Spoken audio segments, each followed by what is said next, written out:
எல்லாருடைய மனக்கசப்பை ஆதவ அர்ஜுன் வெளிப்படுத்துறதுனால தான் இது வலுப்பெறுது. இந்த இடத்துல திருமா என்ன பண்றாரு? அவர் ஆதவ அர்ஜுன் பக்கம் நிற்கிறாரா? ஆளூர் ஷானவாஸ் பக்கம் நிற்கிறாரான்னு பார்க்கும்பொழுது ஆதவ் பக்கம் நிற்கிறேன்றத சூசகமா பல இடங்களில் சுட்டி காமிக்கிறார். அதே மீறி நெறியாளர்கள் துருவி கேட்டாலும் அதுக்கு ஏற்ற மாதிரி மருவி பதில் சொல்றாரு. அப்போ இதனாலதான் இது ஹிட்டடிக்குது. இன்னும் நீங்க ஒண்ணு முயற்சி எடுக்கும் போது ஐயோ வேணாம் இருக்கிறதே இருந்துக்கணுன்றது கோழைத்தனம். முயன்று பார்ப்போமே என்ன இருக்கு அப்படின்னு பண்றவன் வந்து வீரன் ஜெயிக்கிறான். அண்ணாமலை போனா பாஜக டொக்குன்னு உட்காந்துக்கணும்னு சொன்னேன் நான். ஞாபகம் இருக்கா? ஏன்னா அண்ணாமலை ஒரு பூஸ்.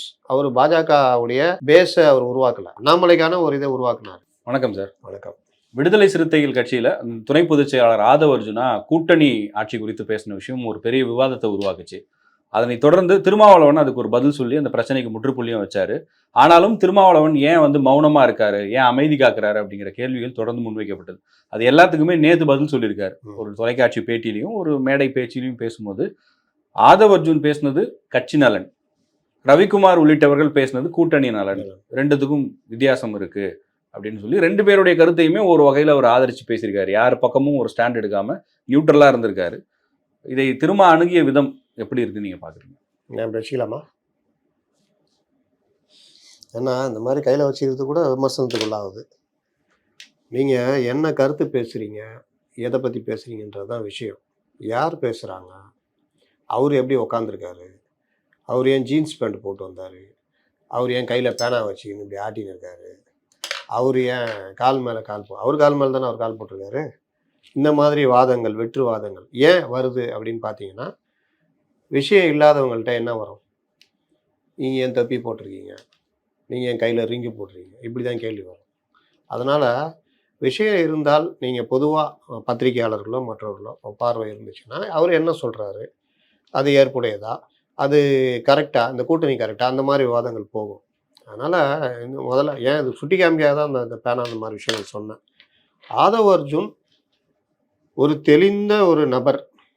வழக்கமான இந்த வளவலா இந்த அரசியல்வாதிகள் மாதிரி கிடையாது. அதனால் விடுதலை சிறுத்தைகள் இன்னைக்கு திருமாவளவன் ஒரு விஷயம் சொல்லியிருக்காரு. ஆதவ அர்ஜுன் இந்த கூட்டணி வார்த்தை, நீங்கள் ஒரு விஷயம் கவனிங்க, பல விஷயங்கள் இந்த பேச்சுவார்த்தை இந்த வாதங்கள் வரும்போது வெளியே வரும். அதாவது இவங்க வெளியில் ஒரு கூட்டம் போடுவாங்க தொகுதி பற்றி பேச்சுவார்த்தைக்கு. யார்?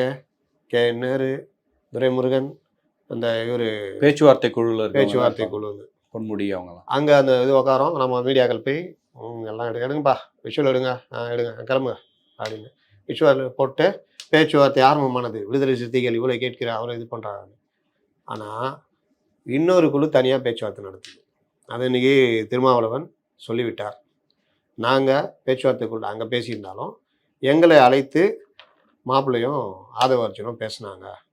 அப்போ நாங்கள் 10 சீட்டு கேட்டப்போ 4 சீட்டுன்னாங்க. நாங்கள் கலைஞரே எங்களுக்கு 10-12 சீட்டு கொடுத்துருக்காரு. 12 கேட்டு 10 கொடுத்தப்போ நீங்கள் என்ன இருக்கிறதுலே குறைச்சி 4லாம் அதெல்லாம் கஷ்டம் பண்ண மாட்டோம்னு சொன்னப்போ, இல்லை நாங்கள் தனியாக ஜெயிக்கணும், ஜெயிக்கிறது மட்டும் இல்லை மெஜாரிட்டியோட கூடுதல் தொகுதிகள் இருந்தால்தான், திடீர்னு ஒரு 10 எம்எல்ஏ 20 எம்எல்ஏ ஏதாவது வெளியில் போனோம் எதாவது கவுத்தாங்கன்னா கூட நாங்கள் அந்த ஆட்சி ஸ்திரத்தன்மையாக இருக்கணுன்றதுக்கு நாங்கள் அந்த மாதிரி பார்க்குறோம், அதனால் நீங்கள் அட்ஜஸ்ட் பண்ணி தான் ஆகணும்னு பேசுனாங்க. அதுக்கப்புறம் 6 தொகுதின்னு ஒத்துக்கிட்டோம் அப்படின்னா. அப்போ பேச்சுவார்த்தைகளும் தொகுதி பங்கீடுகளும் எங்கே முடிவாகுதுன்னு தெரியுதா? அப்போ இந்த பேச்சுவார்த்தை குழுலாம் சும்மா ஒரு ஹம்பக்குன்னு தெரியுதா? ஒரு விஷயத்துக்காக சொல்கிறேன். இது எல்லா இதுலேயும் நடக்கும் இது. அப்போ அந்த குழுவிலே இருந்தவர் தான் ஆதவ அர்ஜுன். அவர் வந்து இன்றைக்கி எங்களோட இருக்கார். அப்படின்னா என்ன அர்த்தம்னா, எல்லாத்தையும் கற்றுக்கிட்ட ஒரு அந்த சைடில் இருந்து அந்த சக்கர வியூகத்தை எல்லாம் தெரிஞ்சு வச்சுக்கிட்டு இருக்கிற ஒரு அபிமன்யு தான் இங்கே வந்திருக்காரு அப்படின்னு சொல்லாமல் ஒரு கருத்தை சொல்கிறாரு. 1. 2வது, அன்னைக்கு நடந்த அந்த பேச்சுவார்த்தை அந்த மாதிரி விஷயங்கள் அன்றைக்கே ஒத்துக்கலை, 10 சீட்டுக்கே நாங்கள் ஒத்துக்கலை அப்படின்றப்போ நீங்கள் ஆட்சிக்கு வந்துட்டீங்க, 5 வருஷம் ஆரம்பிட்டீங்க, அடுத்து எக்ஸ்டெண்ட் பண்ணும்பொழுது அதே 6 சீட்டுனா ஒத்துக்குவாரா திரும்ப? இவங்க அந்த 6 சீட்டு கூட ரெடியாக இல்லை, 34 தானே. 34 யாருக்கு எவ்வளோன்றதான பிரச்சனை.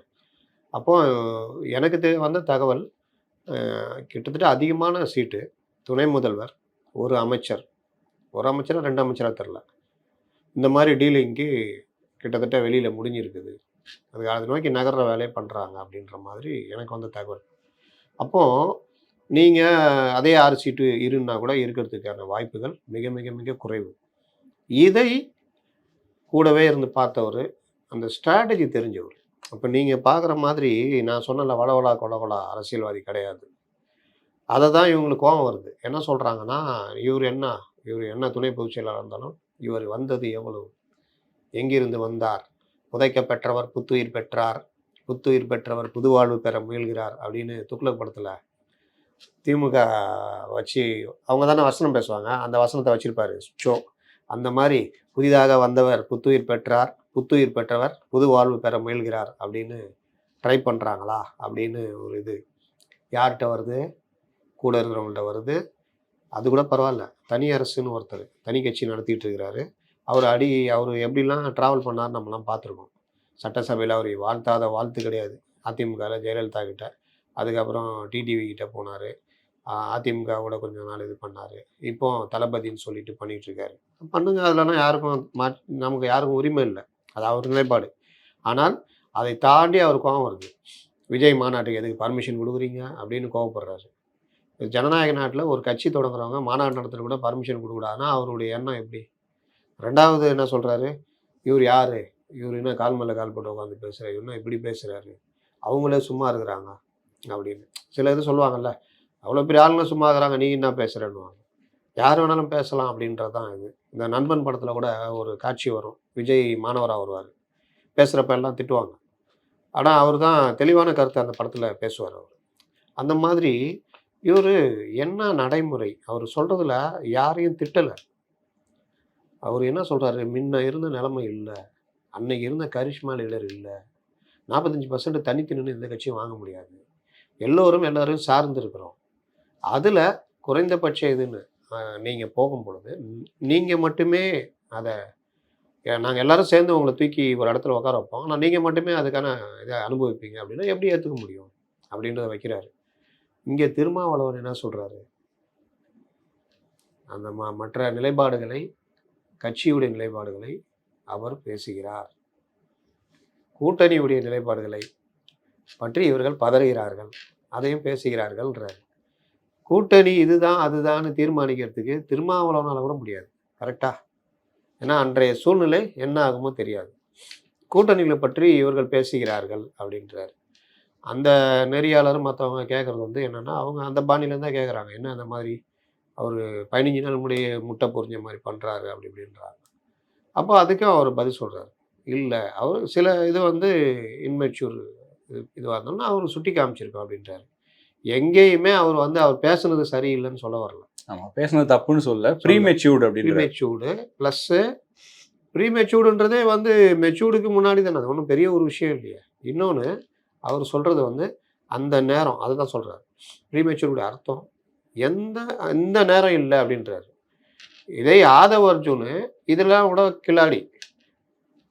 இந்த நேரம் அந்த நேரம் இல்லை, இப்போ ஆரம்பித்தாதான் காலங்கள் கடன்னு ஓடிடும். 6 மாதத்துக்கு அப்புறம் நீங்கள் 2025 மே ஜூன்லலாம் பாருங்கள், கொடூரமாக இருக்கும். அப்போது அந்த டைமில் ஆரம்பித்தா 10ஓட 11 போயிடும். அது ஒரு நாள் அவர் எந்த இடத்துலையுமே அவர் பண்ணல. இன்னொன்று அவர் மேடை பேச்சுன்னா பேசுகிறாரு. கட்சியில் இதில் எல்லாருக்கும் கருத்து சொல்ல உரிமை உண்டு. எதிரிகளை களம் கண்டு எப்படி பண்ணணும் அப்படின்றதெல்லாம் ஒருத்தர் கருத்து சொல்கிறாரு அப்படின்றதாக யார் சொல்கிறா, இவர் யார், அவர் யார், இப்படி சொல்கிற கருத்தை தான் பார்க்கணும், சொல்கிறது யாருன்னு பார்க்க மாட்டாங்க. அது எல்லாருக்குமான பதில். நேற்று சொல்கிறான், நீ ரொம்ப வருஷமாக என் கூட இருக்கிற, உன் கருத்தை நான் கேட்கணும்னு அவசியம் இல்லைன்றதான் அதோடைய அர்த்தம். அப்போ கருத்து கரெக்டாக இருந்தால் ஏற்றுக்கொள்ளணுன்றது. இன்னொன்று, ஜனநாயக கட்சியில் நாங்கள் எல்லாருக்கும் முழு உரிமை கொடுத்துருக்கோம். சின்னவர் பெரியவர் அந்த இதெல்லாம் நான் பார்க்கல அப்படின்ற மாதிரி சொல்கிறேன். இது கேட்கும்போது எனக்கு ஒரே ஒரு கேள்வி தான் வருது சார். இப்போ இதன் மூலமாக திரும்ப சொல்ல வருவது, நான் திமுக கூட்டணியில் தான் தொடர போகிறேன், ஆனால் அந்த 6 இடங்களுக்குள்ள இந்த முறை எங்களை அடக்க முடியாது, எங்களுக்கான பலத்தை நாங்கள் நிரூபிச்சிருக்கோம், எங்களுக்கான இடங்களை கொடுங்கன்ற மெசேஜை இப்போவே சொல்லிட்டார். Exactly 100% correct. என்னன்னா, நாங்கள் உங்களுக்கு மரியாதை கொடுக்குறோம், நீங்கள் எங்களுக்கு மரியாதை கொடுங்க, நாம் இணைந்து கூட்டணி உருவாக்கியிருக்கோம். அதில் எங்கள் கட்சி நிலைப்பாடை பேசும்பொழுது உங்களுக்கு ஏன் கோபம் வருது? ஒன்று. ரெண்டாவது, எங்கள் கட்சி நிலைப்பாடில் இதுதான் அப்படின்றப்போ நாங்கள் அதில் உறுதியாக இருக்கிறோம். இனி எந்த காலத்திலையும் அதுதான் மெயின். அவர் யாரோ சொல்லியிருந்தாங்க, திருமாவுக்கு துணை முதல்வர் அப்படின்ற இதை மண்டையில் அவர் ஏற்றிட்டாரு, அவர் அதை வச்சு ஸ்ட்ராங்காக பண்ணுறாருன்னு. அப்படி ஏற்றலை. உங்களுடைய பலம், அனுமாருடைய பலம் அனுமாருக்கு தெரியாது, உங்களுடைய பலம் இது, நீங்கள் இப்படி பண்ணணும். நான் கூட போன பேட்டியில் கூட சொன்னேன். ஒரு பாமகவுக்கு வந்து 7 சீட்டு கொடுக்க தயாராக இருக்கிற திமுக, அதே அளவுக்கு ஈக்குவலாக வட மாவட்டங்கள்லையும், மற்ற மாவட்டங்கள்லையும் நல்ல பலமா இருக்கிற விடுதலை சிறுத்தைகளை 2 சீட்டுல அடக்குறாங்க. அதுவும் தனி தொகுதியிலே அடக்குறாங்க அப்படின்றது எப்படி ஏத்துக்க முடியும்? அதத்தான் ஆதவர்ஜன் பேசியிருப்பாரு. ஏன்னா, அவரு ஒரு ஸ்ட்ராட்டஜிஸ்ட். அவருக்கு தெரியும். நீங்க எங்க அடிச்சா எங்க இதாகும்னு இன்னொன்னு தெரியும். சொல்றாங்களே, இப்போ பாமக வந்து தனித்து தேர்தலை சந்திச்சு ஒரு 5-6% எங்களுக்கு இருக்குன்னு ப்ரூவ் பண்ணியிருக்காங்க. விசிகா இது வரைக்கும் அவங்களுடைய ஸ்ட்ரென்த் என்னங்கிறத ப்ரூவ் பண்ணல இண்டிவிஜுவலா. விசிகாவும் தனித்து நின்றுருக்குது. நின்ற காலகட்டங்கள் வேற வேற. அதனால சில இதெல்லாம் இருக்கும். மக்கள் நல கூட்டணி இன்னைக்கு ஃபார்ம் ஆச்சுன்னா எப்படி இருக்கும்? வேற மாரி இருக்கும். அதனால காலகட்டங்கள்னு ஒண்ணு இருக்குங்க. இப்போ 83ல 93ல மதிமுக செங்குத்தா திமுக உடைச்சுட்டு வெளிய போனாங்க. பல முன்னணி மாவட்ட செயலாளர் வெளிய போனாங்க. அதோட திமுக கதை முடிஞ்சிருக்கும். ஆனால் ஏன் முடியல? அந்த 3 ஆண்டுகளுக்கு அப்புறமும் 2 ஆண்டுகள் அ அதிமுகவுடைய ஒரு கடுமையான மக்கள் எதிர்ப்பு ஆட்சி, அதை திமுக அறுவடை செய்தது. அத பண்ணும் பொழுது, இந்த பக்கம் திமுகவை செங்குத்தா பிளந்து மதிமுக உருவாக்குன வைகோ, கலைஞரை விட ராஜதந்திர தலைவராக செயல்பட்டிருந்தால், உண்மையிலேயே அன்னைக்கு 3 செக்டாரா ஓட்டுகள் பிரிஞ்சிருக்கும். சொல்ல முடியாது. மறுபடியும் ஜெயலலிதா வந்திருக்கலாம். இல்லையா, ஒரு தொங்கு சட்டசபை ஏதோ ஒண்ணு ஃபார்ம் ஆயிருக்கும். கலைஞரே வைகோவ கூப்பிடுற நிலைமை வந்திருக்கும். வைகோவுக்கு ஒரு நல்ல ஃபார்ம் கிடைச்சிருக்கும். ஆனால், அவரு தன்னை நோக்கி வந்தவர்கள் எல்லாம், நான் தான் அடுத்த முதலமைச்சர் 200 சீட் நிப்பேன். இந்த மாரிலாம் ஒரு ஒரு வேற லெவல்ல அவரு பண்ண உடனே, அந்த சைடு கலைஞரு புதுசா டக்குன்னு காங்கிரஸ்லேருந்து உடைச்சிட்டு வந்தாலும், வந்த மூப்பனாருக்கு பெரிய அளவுல சீட்ட ஒதுக்கி குடுத்தது. ரஜினிகாந்த பயன்படுத்தினது. அப்போ அவரு சாணக்கியத்தனமான தலைவர்ன்னு தன்னை காமிச்சதுனால, அவரு தட்டினாரு. இந்த இடத்துல திமுகலேருந்து பெரிய அளவுல பிளவுபட்டு மாவட்ட செயலாளரா இருந்த மதிமுக ஒண்ணுமே இல்லாம போச்சுல்ல. அந்த காலகட்டத்த பார்க்கணும். அ திமுக வேணாம், அதிமுக மேல வெறுப்பு. திமுக வேணாம், புதுசா வந்திருக்காரு வைகோ, அவருக்கு ஏன் நம்ம ஓட்டு போடக்கூடாது அப்படின்னு மக்கள சிந்திக்க வைக்கவில்லை. இன்னொன்னு அந்த சூழ்நிலையை கலைஞர் பயன்படுத்தணும்னா, அந்த பூம் அதில மதிமுக காணாம போச்சு. கரெக்ட்டா? அதனால காலகட்டங்கள்னு ஒண்ணு இருக்கு. இது வந்து சரியான காலகட்டம் என்பதை ஆதவ அர்ஜுனுக்கு தெரியும். அத தான் திருமாகிட்ட இது பண்ணி அழகா நகர்த்துறாங்க. இது அடுத்தடுத்து போகும். இல்ல இதுக்கு இன்னொரு வெர்ஷன் திருமாவே சொல்றாரு. திமுகவை பலவீனப்படுத்துவதற்கான முயற்சிகள் நடக்குது. அதுக்கு முதல்ல வந்து அந்த கூட்டணியில ஆக்டிவா இருக்கக்கூடிய விசிகாவை எப்படியாவது அங்கிருந்து வெளியேற்றணுன்ற முயற்சி. யார் மேல உங்களுக்கு சந்தேகம் இருக்கு? யாரெல்லாம் இதை பண்றாங்கன்னு கேட்கும்போது, பிஜேபி, ஆர்எஸ்எஸ், அதிமுக, நாம் தமிழர் போன்ற சக்திகள் எல்லாம் இதை பண்றாங்க. இவங்களுக்கு தான் அது ஆதாயம் அப்படிங்கிற ஒரு குற்றச்சாட்டு வைக்கிறார். அது எந்த அளவுக்கு அது சரியான திமுகவுக்கு விடுக்கப்படுகிற எச்சரிக்கை. உங்கள பலகீனப்படுத்த முயற்சிக்கிறாங்க. கூட்டணிக்குள்ள கல்லெறிறாங்க. அத தான் செய்வாங்க. அத செய்யலன்னா அந்த கட்சிக்குலாம் என்ன வேலை? திமுக என்ன அப்படியே அதிமுக அப்படியே சும்மா இருக்கட்டும். பிஜேபி சும்மா இருக்கட்டும். வேடிக்கை பார்க்கும். ஏடிஎம்கே காலி பண்ற வேலை எல்லாம் திமுக பண்ணலையா? அது பண்ணணும். அதான் அவங்க வேலை. அப்ப பண்ணாங்களா இல்லையா? ஓபிஎஸ வச்சு உள்ள 1000 வேலை பண்ணாங்களா இல்லையா? அண்ணாமலையை பயன்படுத்தி அதிமுக உடைச்சாங்களா இல்லையா? பல வேலைகள் நடந்ததா இல்லையா? திமுக என்ன பண்ணுமோ, அதே அதிமுக பண்ணும். ஜெயலலிதா ஒரு காலத்துல திமுகவுக்கு எதிரா பண்ணியிருக்காங்க. கலைஞர் அதிமுகவுக்கு எதிரா பண்ணியிருக்காரு. கம்யூனிஸ்டுகளுக்கு எதிராவே நான் செய்தேன்னாரு கலைஞர் ஓப்பனாவே. கம்யூனிஸ்டுகளை வளர விடாமல் பார்த்துக் கொண்டேன்னு சொன்னாரு. ஞாபகம் இருக்கா? ஏன்னா தெரியும். அவங்க நான் இந்த இந்த இந்த வேலைலாம் பண்ணா தான் கட்சி நிக்கும்னு. இன்னைக்கும் விடுதலை சிறுத்தைகள் இப்ப இவரு சொல்றாரு. யாரு? திரும்ப என்ன சொல்றாரு? இடம், பொருள், நேரம் அறிந்து தான் எதையும் களத்தை காண வேண்டும். எதிரிகளை எதிரில் தான் நிறுத்த வேண்டும். சேஃபர் ஜோன் இருக்கணும்னு சொல்றாரு. சேஃபர் ஜோனோட தான் அடிக்கணும். இல்ல எதிரியெல்லாம் பின்னாடியும் இருந்து எதிரியை வச்சுக்கிட்டு அடிச்சோம்னா காலி ஆயிடுவோன்றாரு. இங்க எதிரின்றது திமுகவோ இல்ல வேற யாரையோ கூட சொல்ல முடியாது. கூட இருக்கிறவங்கள கூட மாறலாம். கொஞ்சம் மிஸ் ஆனா ஷிண்டே கதையா போயிடும். அப்போ டக்குன்னு இந்த டைம்ல போய் ஒரு ப்ரீமெச்சூர்ன்னு சொல்றாரு. அந்த மாதிரி அடிச்சு ஒரு கல ஏதோ ஒரு கோவம் வந்து இல்ல இவங்கள ஒரு பண்ணணும், உடைக்கணும். அந்த வேலை நடக்கும் நடக்கும். நடக்கிறதுக்கான முயற்சிகள் நடந்துட்டு இருக்கோம். இல்லன்னுலாம் இப்போ யாரும் சொல்ல முடியாது. அப்போ விடுதலை சிறுத்தைகள் கட்சிய உடைக்கணும். நீங்கலாம் என்ன சொல்றீங்க? நீங்க எல்லாரும் சேர்ந்து ஃபார்ம் பண்ணுங்க. நாங்க உங்களுக்கு என்ன பண்றோமோ பண்ணணும்னா, ஒருவேளை அவர்களுக்கு அந்த அக்கறை திருமா மேல இருக்குது. கட்சி ஒண்ணா இருக்குன்னு நினைக்கிறாங்கன்னா, அது நான் அதுக்குள்ள அந்த இதுக்குள்ளேயே நான் வரல. உடனே இவங்க யாருமே கட்சி பற்று இல்லாதவங்கன்னு நான் சொல்ல வரல.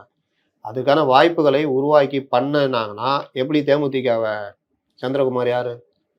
மற்ற பார்த்திபன்லாம் யாரு? தீவிர விசுவாசி அவங்களும் எல்லாமே விசுவாசி. விஜயகாந்த். அவங்கலாம் லாஸ்ட்ல எப்படி ஆனாங்க? அதனால இங்க விசுவாசம் என்பதெல்லாம் ஒரு இது கிடையாது. இது சரியா ஹேண்டில் பண்ணிட்டாருன்னு பாக்குறீங்களா இந்த பிரச்சனையை? ரொம்ப ஜாக்கிரதையா ஹேண்டில் பண்றாரு. ராஜதந்திரத்தோட. ராஜதந்திரத்தோட அணுகுறாரு. அததான் அவர் வந்து இவருக்கும் ஆதவுக்கும் லைட்டா சொல்றாரு. கட்சி தொண்டர்களும் சொல்றாரு. ஒருவேளை இன்னைக்கு சூழ்நிலை நான் சொல்றேங்க, உடையுதுங்க. திரும்ப இல்லைங்க அவர் வெளியேற்றுகிறோம் அப்படின்னு ஏதோ ஒரு முடிவு பண்ணி பண்றாங்கன்னு வச்சுக்கோங்களேன். நீங்க 3, 4 எம்எல்ஏ, ஒரு எம்பி, முன்னணி தலைவர்கள் ஒரு பக்கம் நிற்கிறாங்க வச்சுக்கோங்க. திரும்ப ஒன்றும் இல்லை, நம்ம உத்தவ் தாக்கரே கதை தான். அந்த மாதிரி இது அவருக்கு தெரியாதா? அவருக்கு தெரியும். யாரும் நிரந்தரம் சொல்ல முடியாது. கலைஞர் அப்படி திட்டின ராஜீவ்காந்தி, சீமானின் அன்பு தம்பி நீங்கள் எங்கே இருக்காரு? கல்யாண சுந்தரம் எங்கே இருக்காரு? நாளைக்கு பலரும் எங்கே இருப்பாங்கன்னு சொல்ல முடியாது. அதனால வந்து நீங்கள் செந்தில் பாலாஜி எங்கே இருக்காரு? இன்றைக்கி திமுகவில் இருக்கிற அமைச்சர்கள்லாம் யார்? ஒரு காலத்தில் அதிமுகவில் அமைச்சர்களாக தளபதிகளாக விசுவாசியாக இருந்தவங்க. நீங்கள் அந்த ரெட்டையிலே இருக்கக்கூடாதுன்னு கங்கணம் கட்டு வேலை செய்கிறாங்களா?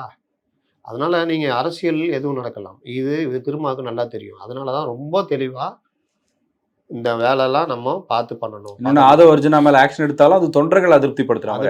இன்னைக்கு நீங்கள் நான் பார்க்குறேன், யாராவது எங்கேயாவது ட்விட்டரில் போடுறாங்களா? இல்லை நம்மளை திட்டுறவங்கள எங்கள் கட்சிக்குள்ளே உனக்குனடா பிரச்சனை அப்படின்னு ஏதாவது திட்டுறாங்களா? ஏதாவது எங்கேயுமே யாருமே எதுவுமே இது பண்ணல. வெளியில கூட தொண்டர்கள்ட்ட பேசும்போது கூட அவங்களுக்கும் கட்சிக்காக தானே பேசுறாரு. கட்சிக்காக தான் பேசுறான்றது ரொம்ப தெளிவாக இது பண்ணுறாங்க. இதனால அவரும் என்னங்க பண்ணுறாரு? ரொம்ப நீ யார் பேட்டி கேளுங்க, அவர் பேசுனா ஒன்றும் பிரச்சனை இல்லைங்கன்றாங்க. இல்லைங்க தினம் நான் பார்த்துருங்க, அவ்வளோதான் முடிஞ்சிச்சு. அந்த இதில் அவர் தெளிவாக இருக்காரு, பேசிக்கிட்டு இருக்காரு. இந்த விசிகா திமுக பிரச்சனை நடுவில் 26 பற்றியும் கேட்குறாங்க ஒரு பேட்டியில். 26 எப்படி இருக்க போகுதுன்னு ஒரு கேள்வி வைக்கும்போது, பாஜக, அதிமுக, நாம் தமிழர் இத்தனை சக்திகள் இருந்தாலும் விஜய் உள்ள வராரு, விஜய் 2வது பெரிய சக்தியாக கூட வரக்கூடும் அப்படிங்கிற ஒரு ஸ்டேட்மெண்ட். இது வந்து வேற யாராவது ஒருத்தர் சொல்றாங்கன்னா நம்ம இவ்வளோ சீரியஸாக எடுத்துக்க தேவையில்லை. இந்த கிரவுண்ட் பாலிடிக்ஸை நல்லா தெரிஞ்ச ஒருத்தர், ஒரு 40 வருஷம் அரசியல் அனுபவம் இருக்குது, திமுக அதிமுகன்னு அத்தனை கட்சிகளையும் பார்த்தவர், கலைஞர் ஜெயலலிதான்னு தலைவர்களோடு சந்தித்த ஒருத்தர் வந்து இப்படி ஒரு ஸ்டேட்மெண்ட் சொல்கிறாருன்னா அதை நம்ம அவ்வளோ சாதாரணமாக எடுத்துக்க முடியுமா? நான் அடிக்கடி சொல்கிறது, இன்றைய அரசியல் தலைவர்களில் மிகுந்த அனுபவம் டெப்த்தான ஒரு தலைவர்னா திருமாவளவன் அப்படின்றதுல யாருக்குமே மாற்று கருத்து இருக்காது. கலைஞர்கிட்டையும் ஜெயலலிதாவிடமும் பாடம் பயின்றவர், அன்புக்கு பாத்திரமானவர், டெப்த்தான ஒருத்தர். அரசியலை அவருடைய பேச்சுகள்லாம் நீங்கள் பார்க்கலாம். இந்த பிரச்சனைக்கு அப்புறமே நான் பல பேச்சுகள் கூர்ந்து கவனிக்கும் பொழுது அவ்வளோ விஷயங்களை டெப்த்தாக எப்படி சொல்லி, அதாவது சுருங்க சொல்லி விளங்க வைக்கிற இதை நல்லா பண்ணுறாரு. அப்போ அவருடைய பார்வையில் இந்த இது அடுத்து எப்படி நகரும் அப்படின்றதுல விஜய்க்கும் ஒரு வாய்ப்பு இருக்குது. அவர் வந்து 2வது சக்தியாக வர்றதுக்கு வாய்ப்பு இருக்குது. ஏன்னா ரஜினி வரேன்னு சொன்னப்போ கூட அவர் இந்த மாதிரி வார்த்தைகளை சொல்லலை. அப்போது இந்த அரசியல் களம் எப்படி நகருதுன்னு அவருக்கு தெரியுது. இங்கே பாஜக கால் ஊன்ற முடியாதுன்றதுல அவர் ரொம்ப தெளிவாக இருக்காரு. ஏன்னா நான் இப்போவும் சொன்னேன், நான் இப்போ இதுக்கு முன்னாடி கூட பேசியிருக்கேன், அண்ணாமலை போனால் பாஜக டொக்குன்னு உட்காந்துக்கோன்னு சொன்னேன் நான். ஞாபகம் இருக்கா? ஏன்னா அண்ணாமலை ஒரு அவர் பாஜகவுடைய பேஸை அவர் உருவாக்கலை, அண்ணாமலைக்கான ஒரு இதை உருவாக்குனார். அந்த வந்த இளைஞர்கள் எல்லாம் திமுக அதிமுக மேலே மாற்று ஒன்று வேணும்னு நினைக்கிற இளைஞர்கள் தான் பாஜகவுக்கு வாக்களித்தார்கள், அண்ணாமலைக்காக தான். அதை தாண்டி இப்போ அண்ணாமலை இல்லை, இது வழக்கமான தலைவர்கள், அதுவும் எச் ராஜா போன்ற தலைவர்கள்லாம் வந்தாங்கன்னா இந்த யங்ஸ்டர்ஸ் கூட்டம் அப்படியே விஜய்க்கு ஷிஃப்ட் ஆகிடும். விஜய் ஸ்ட்ராங்காக இருந்தால், இதை நான் அடிக்கடி சொல்கிறேன், விஜய் வந்து வழக்கமாக இப்போ கமல்ஹாசன் மாதிரி 6 மாதத்துக்கு ஒரு தடவை ஒரு ட்வீட் போட்டு பிக் பாஸ் ஒரு பக்கம் ஷூட்டிங்னு பார்ட் டைம் வச்சுருந்தாருன்னா, விஜயும் 10ஓடு 11 அத்தோடு இது ஒன்றுன்னு போயிடுவார். விஜய் அவரும் அதை தான் சொல்கிறாரு. விஜய் அதுக்கான இதெல்லாம் பண்ணாருன்னா அவர் 2வது பெரிய சக்தியாக வளர்கிறதுக்கு வாய்ப்பு இருக்குது. அவர் அந்த இடத்துல கொஞ்சம் கௌரவம் கருதி திமுக கூட்டணி மீண்டும் ஜெயிக்கும் அப்படின்றாரு. இப்போவும் அவர் அந்த கூட்டணியில் நாங்கள் முறிச்சிக்கிறோம் அதெல்லாம் சொல்லலை. அதற்கான சூழ்நிலைலாம் உருவாக்காமல் இவங்க அதை அலட்சியப்படுத்தினாங்க, 2016 பண்ண மாதிரி அலட்சியப்படுத்தினாங்கன்னா, இந்த இது நான் ஏற்கனவே அடிக்கடி சொல்லிக்கிட்டு இருக்கிறேன், 2 விதமான கூட்டணிகள் அமையும்னு. ஒன்று அதிமுக, காங்கிரஸ், விசிகா, இடதுசாரிகள், இல்லை விஜய், காங்கிரஸ், விசிகா, இது 2க்குமே பாசிபிலிட்டிஸ் இருக்குது, இல்லைன்னு யாரும் மறுக்க முடியாது. விஜய் தலைமையில் கூட்டணி மந்திரி சபை அமைக்கலாம், இவங்களுக்கு 60 சீட்டு, திருமாவுக்கு 25 சீட்டு, இடதுசாரிகள் 20 சீட்டு அப்படின்னா யாரும் ஒன்றும் வேணாம்னு சொல்ல போகிறதில்ல. இடதுசாரிகள் தான் ஒரு காலத்தில் ப்ரூவ் பண்ணல விஜய் இது ஒரு ப்ரீமெச்சூர்டா இருக்காதா திருமாவுடைய வார்த்தையில சொல்லணும்னா? இல்ல அவரு விஜய் ப்ரூவன் சக்தியா வந்துட்டாருன்னா அது உருவெடுப்பதற்கான வாய்ப்புகள் இருக்குன்றார்.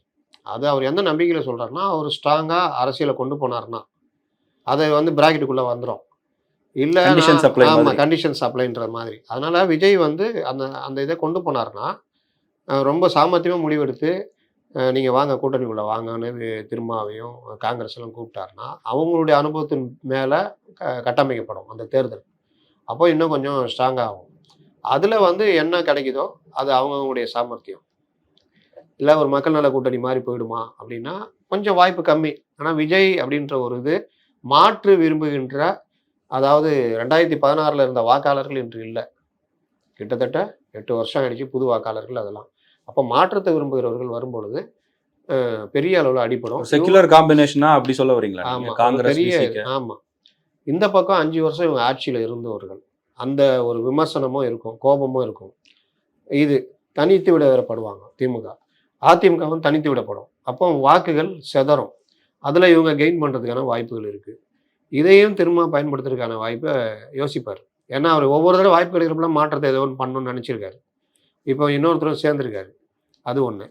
இன்னொன்னு நீங்க ஒண்ணு முயற்சி எடுக்கும்போது, "ஐய்யய்யோ! வேணாம். இருக்கிறதே இருந்துக்கோன்றது கோழைத்தனம். முயன்று பார்ப்போமே என்ன இருக்கு?" அப்படின்னு பண்றவன் வந்து வீரன், ஜெயிக்கிறான். அந்த கோழைகளை புறந்தள்ளி, இந்த மாரி இது அடுத்த இத யோசிக்கலான்னு யங்ஸ்டர சேர்க்கிறாரு. இவருடைய அனுபவம், யங்ஸ்டருடைய வீரியம். அவருடைய வேற புது வகையான அந்த அனுபவம். 2ம் இணையும்போது வேற லெவல் போகும். அ இங்கே விடுதலை சிறுத்தைகள் கட்சி வந்து ஒரு குறிப்பிடத்தக்க கட்சியா மாறணும்னா, இது ஒரு வாய்ப்பு. இதையும் கோட்ட விட்டாருன்னா, நம்ம ஒண்ணும் சொல்றதுக்கு இல்ல. அதே மாதிரி அந்த சைடு அதிமுகவோட கூட்டணி சேர வாய்ப்பு இருக்குதான்னா, இருக்கு. அதையும் பயன்படுத்திட்டாங்கன்னா, நீங்க பெரிய அளவுல ரீச் ஆவாங்க. 20 சீட்டு கேட்டு நிக்கிறாங்க. 15 சீட்டு ஜெயிக்கிறாங்கன்னா, விடுதலை சிறுத்தைகள் லெவல் வேற. அதனால அதையும் அவர் யோசிக்காம இருக்க மாட்டாரு. இதை திமுக தலைவர்கள் யோசிப்பாருங்கன்னா, யோசிக்கணும். யோசித்தால் நல்ல விஷயம். அப்படியே கூட்டணிய தக்க வைக்கலாம். அதனால இதெல்லாம் வந்து எல்லாரும் சொல்றது அதுதான். இவங்க ஒழிஞ்சு போணும், அழிஞ்சு போணுன்றதெல்லாம் யாருதும் கிடையாது. இந்த வாய்ப்புகள்லாம் இருக்கு. இதெல்லாம் பயன்படுத்தலைன்னா, விஜய் 2வது சக்தியாக உருவெடுப்பார். விஜய் 2வது சக்தியாக உருவெடுப்புக்கு யார் காரணம்? அதிமுகவும் காரணமா இருக்கும். அதிமுக வந்து அவங்களும் அவங்களோட லைன்ல பின்தங்குனாங்கன்னா, அதுவும் பிரச்சனையாகும். இப்ப அக்டோபர் 27 ஒரு திருப்பு முனையா இருக்கும் தமிழ்நாடு அரசியல் வரலாறுல. கண்டிப்பாக இருக்கும். இப்போ அது அதிமுக வந்து இப்போ இவ்வளவு டெவலப்மெண்ட்ஸ் இருக்கு. நம்ம 2 வாரம் 3 வாரமா விசிக வந்து லைம்லைட்லயே இருக்காங்க. விஜயோடைய அந்த சினிமா வெளிச்சத்தை தாண்டி ஒரு எடப்பாடி பழனிசாமியும் அதிமுகவும் அந்த ஸ்பேஸை இழக்கிற மாதிரி தெரியுது. அவங்க சைட்ல என்ன மாதிரியான ஒரு முயற்சிகள் எடுக்கிறாங்க? இதெல்லாம் கவனிச்சிட்டு இருக்காங்க. நான் அடிக்கடி சொல்ற மாரி ஊடகங்கள் யார கொண்டு போய் காமிக்கிறாங்களோ, அதுதான் வெளிய தெரியும். அதிமுகவுக்கு ஊடகங்கள் எந்த அளவுக்கு வாய்ப்பு குடுக்குறாங்கன்றது நம்ம எல்லாருக்குமே தெரியும். எடப்பாடி பழனிசாமி இந்த விவகாரத்தெல்லாம் கரெக்ட்டா எடுத்து பேசிக்கிட்டு தான் இருக்காரு. திமுக கூட்டணிக்குள்ள குழப்பம் வர ஆரம்பிச்சுருச்சு, அடிச்சுக்க ஆரம்பிச்சுட்டாங்க. போக போக பாருங்கன்னா பேசுறாரு. இது இல்லாமல் பல்வேறு மக்கள் சார்ந்த பிரச்சனைகள், இப்ப அம்மா உணவகமா இருக்கட்டும், ரேஸா இருக்கட்டும், எது இருந்தாலும் அவங்க தலைவர்கள் பேசுறாங்க, விமர்சனம்லாம் வைக்கிறாங்க. இல்ல இடையில ஒரு ஆர்ப்பாட்டம் நடத்துறாங்க. அதெல்லாம் எல்லாம் கவனிக்க பண்றாங்க. முடியாது. அதுக்கு நீங்க எந்த அளவுக்கு ரீச் குடுக்குறீங்க அப்படின்றது தான். இப்போ ட்விட்டரோ, Facebookஓ, யூடியூபோ ரீச்ச குறைச்சிருவாங்க தெரியும்ல. அந்த ரீச்ச குறைச்சா யார்ட்டயும் போய் சேராது. நோட்டிஃபிகேஷன் மத்ததெல்லாம். அந்த மாதிரி நம்ம ஊடகங்கள், சமூக ஊடகங்கள் எல்லாமே இவங்களுக்கான ரீச்ச குறைச்சிடுறாங்க. அது மக்கள்ட்ட பார்க்கும்பொழுது இவங்கலாம் சும்மா இருக்கிற இல்ல அது மாரி. சரியான வாதமா இருக்குமான்னு எனக்கு தெரியல. ஏன்னா இப்ப நீங்க ஆளுங்கட்சிக்கு சாதகமா ஊடகங்கள் இருக்கின்ற விமர்சனம் எப்போதுமே இருக்கு. இன்னைக்கு விஜயோ, திருமாவளவனோ அந்த கேட்டகரிக்குள்ள வராதவர்கள் தான். விஜய்க்கு சினிமா புகழ் இருக்கு. அவருக்கு ஒரு வெளிச்சம் கிடைக்குது. திருமா வந்து இந்த இதுக்குள்ள எதுலயுமே வராதவர். ஆனா அவருக்கான ஸ்பேஸ் அவர் கிரியேட் பண்றாரு. அந்த மாதிரி இவங்க தானே கிரியேட் பண்ணணும். திரும்ப அவருக்கான ஸ்பேஸ கிரியேட் பண்றாருன்னா, திரும்ப வெளியில இருந்துட்டு நீங்க என்ன பண்ணாலும் ஒண்ணும் எடுபடாது. ஆதவ அர்ஜுன் பேச்செல்லாம் யாரும் கண்டுக்க மாட்டாங்க. எத்தனையோ ஆர்ப்பாட்டங்கள், போராட்டங்கள் திமுக நடத்துறாங்க. கூட்டணியில இருந்துகிட்டு எல்லாருடைய மனக்கசப்பை ஆதவ அர்ஜுன் வெளிப்படுத்துறதுனால தான் இது வலுப்பெறுது. இந்த இடத்துல திரும்ப என்ன பண்றாரு? அவர் ஆதவ அர்ஜுன் பக்கம் நிற்கிறாரா? ஆளூர் ஷானவாஸ் பக்கம் நிற்கிறாரான்னு பார்க்கும்பொழுது, ஆதவ் பக்கம் நிற்கிறேன்றத சூசகமா பல இடங்கள்ல சுட்டி காமிக்கிறாரு. அதையும் மீறி நெறியாளர்கள் துருவி துருவி கேட்டாலும், அதுக்கு ஏத்த மாரி மருவி மருவி பதில் சொல்றாரு. அப்போ இதனால தான் இது ஹிட் அடிக்குது. எப்பவுமே நீங்க பார்த்தீங்கன்னா, இந்த ஏடிஎம்கே சைடு வரவே கூடாது அப்படின்றதுக்கான வேலைய நல்லா செய்றாங்க, செய்வாங்க. இது நடக்கும். இத மீறி தான் ஏடிஎம்கே வரணுன்றது தான் ஏடிஎம்கே முன் உள்ள சவால். அதை விட பெரிய சவால் ஒண்ணு இருக்குது. என்னன்னா, பிரிந்தவர்கள் கூட வேண்டும்ன்றது அதிமுகவுல பெரிய அளவுல எல்லாருமே இன்னைக்கு வந்துட்டாங்க அந்த முடிவுக்கு. தலைவர்கள் வந்துட்டாங்களா? தொண்டர்களுக்குள்ள இருக்கு. தலைவர்கள் எல்லாம் வந்து பேச்சுவார்த்தையெல்லாம் போய்கிட்டு இருக்கு. நீங்கள் நம்ப மாட்டீங்க. இப்போ நம்ம ரிவீல் பண்ண வேணாம். பல தலைவர்கள் ஓபிஎஸ் கூட, வைத்திலிங்கம் இவங்களோடலாம் பேசிக்கிட்டு இருக்கிறாங்க. மறுபடியும் சேர்றதுக்கான வேலைகள் நடக்குது. சசிகலா பக்கம் சேர்றதுக்கான இது இல்ல. எனக்கு தெரிஞ்சு நடக்கல பேச்சுவார்த்தை. ஓபிஎஸ் அந்த டீம்லாம் உள்ள வரதுக்கான பேச்சுவார்த்தை நடக்குது. மத்த யார் யார் இருக்காங்களோ அவங்க எல்லாரையும் உள்ள கொண்டு வரதுக்கான வேலை செய்றாங்க. இது ஒண்ணும் புதுசு இல்ல. ஜெயலலிதா காலத்துல ஜெயலலிதாவை கடுமையாக எதிர்த்தவர்கள், ஜெயலலிதாவ வந்து ஒரு ஆளே இல்ல, நாங்க தான் பொதுச் செயலாளர்ன்னு இருந்தவங்கலாம் ஆர்.எம். வீரப்பன், சைதை துரைசாமி, இன்னும் பலர் மீண்டும் அதிமுகவுக்குள்ள வந்திருக்காங்க. கொஞ்ச நாள் பொறுத்து அதிமுக விட்டு வெளிய போனதெல்லாம் இருந்திருக்குது. ஆனால், இப்போ அதிமுக விட்டு வெளிய போனவங்கள உள்ளேக்கே சேர்க்க மாட்டோம் அப்படின்ற நிலைப்பாடு வேண்டாம். நம்மளுடைய நோக்கம் திமுக கூட்டணியை திமுகவை வீழ்த்த வேண்டும். அதுல ஒன்றுபடுவோம். மக்கள்கிட்ட ஒரு உளவியல் ரீதியாக அதிமுக ஒன்றுபட்டதுன்னு காமிப்போம். அப்படின்றதுல எல்லாருமே இப்ப இறங்கி வந்துகிட்டு இருக்கிறாங்க. அதுக்கான போய்கிட்டு இருக்குது. டிடிவி தினகரன் தனி கட்சி வச்சிருக்காரு. அவர கூட்டணி கொண்டு வந்தா கிட்டத்தட்ட அதிமுக ஒன்றுபட்ட மாரி ஒரு தோற்றம் வந்துரும். ஏன்னா ஒரு 20 சீட்டு வரைக்கும் அவரால இழப்பு ஏற்பட்டது போன தடவ. அதையும் கணக்குல கொண்டு அதிமுகவுடைய முக்கிய தலைமை எடப்பாடி பழனிசாமி அவர்கள் சில முடிவுகளை எடுக்கணும்னு அதிமுக தலைவர்கள்லேருந்து எல்லாருக்குமே ஒரு இதுவா ஓடிக்கிட்டு இருக்குது. அந்த சவாலை இவங்க மீறிட்டாங்க. எடப்பாடி பழனிசாமி அவரு இத தக்க வைக்கிறதுக்கு ஓபிஎஸ் இவங்கலாம் உள்ள வரதுனால பெரிய பிரச்சனை வரப்போறதில்ல. வர்றவங்கள எங்க வைக்கணுன்றது தான் மேட்ரு. அது கரெக்ட்டா வச்சு இந்த ஒற்றுமைக்கான வேலைய பண்ணிக்கிட்டு இருக்கிறாங்க. அது வெற்றி அடைஞ்சதுன்னா அதிமுக மீண்டும் உளவியல் ரீதியாக மக்கள்ட்ட பெரிய இயக்கம்னு மாறிடும். கூட்டணிலாம் சேர்ந்துச்சுன்னா அது தனியா மாறும். அப்போ அந்த வேலையையும் நோக்கி அதிமுக நகர்ந்து கொண்டிருக்கிறது. அதில் சிக்கல்களும் இருந்துகிட்டு இருக்குது. சரி பண்ணாங்கன்னா சரியாகும். இல்லாவிட்டால் திருமாவளவன் சொல்லுகிற மாதிரி விஜய் 2வது சக்தியாக எடுபடுவார். பெருசாக வருவார். மறைமுக செய்தி என்னன்னா, அதிமுக 3வது இடத்துக்கு தள்ளப்படலாம் அப்படின்றது தான். அப்படின்றது தான் இது. அதை வந்து தவிர்க்கணும்னா இன்னைக்கும் மிகப்பெரிய வலுவான கட்சி. கூட்டணி பலம் சேர்ந்தா முடிச்சு விட்ருவாங்க திமுகவ. அப்படிப்பட்ட கட்சி அவங்களுக்குள்ள ஒரு சின்ன சின்ன விஷயங்கள இது பண்ணிட்டு யாருக்கும் இடம் கொடுக்காம போறதுன்னு தான் மேட்ரு. இதை நம்ம வந்து இப்போ நான் காலைல கூட திருமாவளவன் விஜய் 2வது பெரிய சக்தியாக உருப்பெடுப்பார்னு போட்டதை நச்சுன்னு சொல்கிறேன், கரெக்டாக சொல்கிறேன்னு போட்டால் அது அதிமுக எதிராக எடுத்துக்கிட்டு சில பேர் என்னை வந்துட்டு பார்த்தியா அதிமுக எதிரான அப்படிலாம் கிடையாது. இதெல்லாம் எச்சரிக்கை. இது ஆற்றுல போகிற தண்ணி ஐயா குடி அம்மா குடி. முடிஞ்சா நீங்கள் நல்ல பாத்திரத்தை கொண்டு வந்து குடிங்க. ஓட்ட பாத்திரத்தை கொண்டு வந்தீங்கன்னா தண்ணி பிடிச்சிங்கன்னா தண்ணி தங்காது. அதைத்தான் எச்சரிக்கையாக சொல்கிறோம். பத்திரிகையாளர்களுடைய வேலை விஜய் வருவார். நீங்கள் இருக்கிறீங்க. நீங்களும் இந்த குழப்பத்தை திமுக குழப்பத்தை பயன்படுத்தி காங்கிரஸை இழுக்கிறது, விசிகாவை இழுக்கிறது, இடதுசாரியில் இழுக்கிற வேலையை பண்ணீங்கன்னா நீங்கள் பெரிய ஆள். ஜெயலலிதா அதை பண்ணாங்க. அதனால தான் அசைக்க முடியாமல் இருந்தாங்க. கலைஞர் பண்ணார். நீங்கள் அதை விட்டுட்டு வெளியில் இருக்கிற உங்கள் சாதாரண ஆளே உள்ளே சேர்த்துக்க மாட்டேன், அவங்க கூடயே நான் சண்டை போட்டுன்னு இருப்பேன்னா இங்கே வேலைகள் ஜரூராக வேலை மாதிரி நடக்கும். இது விஜய்க்கும் பொருந்தும். உள்ளே வர்றேன் கட்சி ஆரம்பிக்கிறேன்ட்டு நான் கட்சி ஆரம்பிப்பேன், கம்முன்னு இருப்பேன், யார்ட்டையும் பேச மாட்டேன், ரெட்டாங்கட்ட தலைவர்லாம் வச்சுக்க மாட்டேன். திரும்ப ஒரு விஷயம் அருமையாக சொன்னார் பார்த்தீங்களா? நம்புங்க. ஒருத்தரை உள்ளே கொண்டு வந்தீங்கன்னா நம்புங்க. அவரு யார் கூடயா பேசுவார், அவருக்கு 4 சோர்ஸ் இருக்கும், 4 தொடர்புகள் இருக்கும். அதெல்லாம் போய் நோண்டி நோண்டி கேட்காதீங்க. நம்மக்கிட்ட அவர் வந்துட்டாரா, நமக்கு கரெக்டாக இருக்காரா, அதை நம்புங்க. இது திருமாவுக்கு வந்து சொன்னது வந்து ஒரு அற்புதமான வார்த்தை. இது கட்சிகளுக்கும் பொருந்தும், நிறுவனங்களுக்கு பொருந்தும், எல்லாத்துக்குமே பொருந்தும். அதுதான் ஒரு தலைமை. அந்த தலைமை கரெக்டாக அவர் சொல்கிறாரு பாருங்க. அதை ஆதவ அர்ஜுனுக்காக மற்றவங்களுக்கு சொல்கிற மெசேஜ் அது இந்த கூட்டத்தில். ஆனால் இது பொதுவான இது. அந்த வேலையை அதிமுகலையும் செய்யணும். நம்புங்க. அவங்கள பயன்படுத்துங்க. கூட்டணி அமைங்க. வெற்றி எப்படி தேடி வருது பாருங்க. அதை விட்டுட்டு உங்களுக்குள்ளேயே ஒற்றுமை இல்லாமல் நீங்கள் இதெல்லாம் பண்ணீங்கன்னா அது சிக்கல் தான். இது எல்லாருக்கும் பொருந்தும். இதுதான் நிலைமை. கலாம் வந்து சூடு பிடிக்க துவங்கி விட்டது. நன்றி சார்.